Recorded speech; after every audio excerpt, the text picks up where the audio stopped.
जम्मू कश्मीर में बाढ़ के हालात के बाद स्वास्थ्य सुविधाओं को लेकर क्या कुछ कदम उठाए गए हैं, इस पर बात करने के लिए हमारे साथ हैं खुद केंद्रीय स्वास्थ्य मंत्री डॉक्टर हर्षवर्धन। सर, स्वास्थ्य मंत्रालय की तरफ से क्या कदम उठाए गए हैं? देखिए, स्वास्थ्य मंत्रालय को जिस दिन ये फ्लड आया था उसी दिन से हम सतर्क हो गए थे और उसी दिन हमने अपने पब्लिक हेल्थ स्पेशलिस्ट की टीम जो है और डॉक्टरों की टीमों को रवाना करना शुरू कर दिया था। श्रीनगर में तो हमारी टीमें पहले से ही काम कर रही हैं।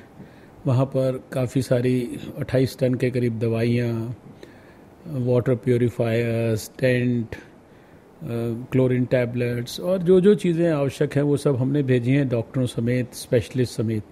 और आने वाले समय में जब पानी कम होता है तो जो पानी जनित यानी वाटर बॉर्न डिजीज़ होती हैं उनको होने की संभावना रहती है। डायरिया है, कोई पीलिया है, कोई पेट की तकलीफ़ें हैं, कोई टाइफाइड है।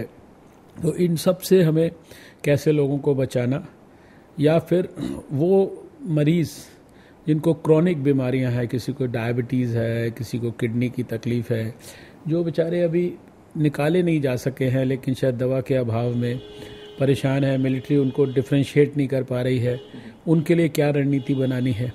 यहाँ दिल्ली में हमने Indian medical association, Delhi medical association की सहायता से कई टीमें तैयार करके रखी हुई हैं।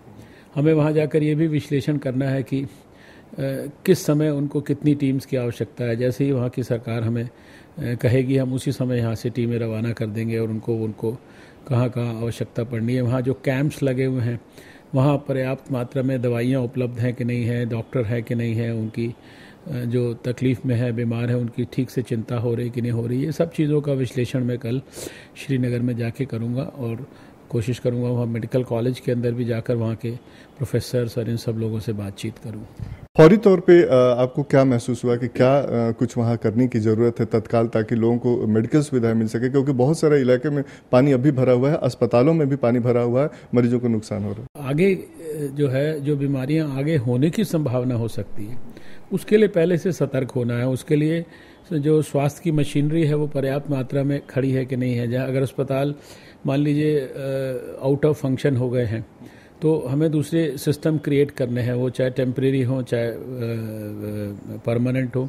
तो इन सब चीज़ों का हम विश्लेषण कर रहे हैं और आवश्यकता के हिसाब से बहुत सारी चीज़ें हमने पहुंचा दी हैं और जैसे जैसे और हमें लगेगा कि ज़रूरत है और जैसे जैसे उनकी डिमांड होगी उसको हम और ज़्यादा वहाँ पर।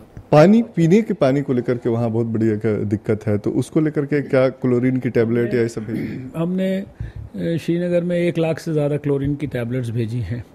अभी हमने जम्मू में विश्लेषण किया था, उन्होंने कहा कि उनके पास शायद अभी पर्याप्त मात्रा में है।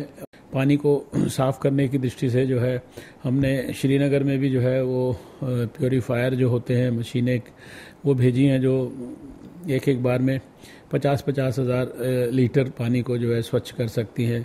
ब्लैंकेट्स भेजे हैं, बर्तन भेजे हैं और टेंट्स भेजे हैं। इसी तरह जम्मू में भी टेंट्स वगैरह की लोगों को ज़रूरत है, वो हम और रेड क्रॉस वगैरह की अपनी टीम्स की सहायता से उनको पर्याप्त मात्रा में उपलब्ध कराएंगे।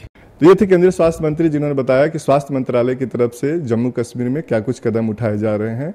कैमरामैन अजय भाकुनी के साथ नितेंद्र सिंह, डीडी न्यूज़, दिल्ली।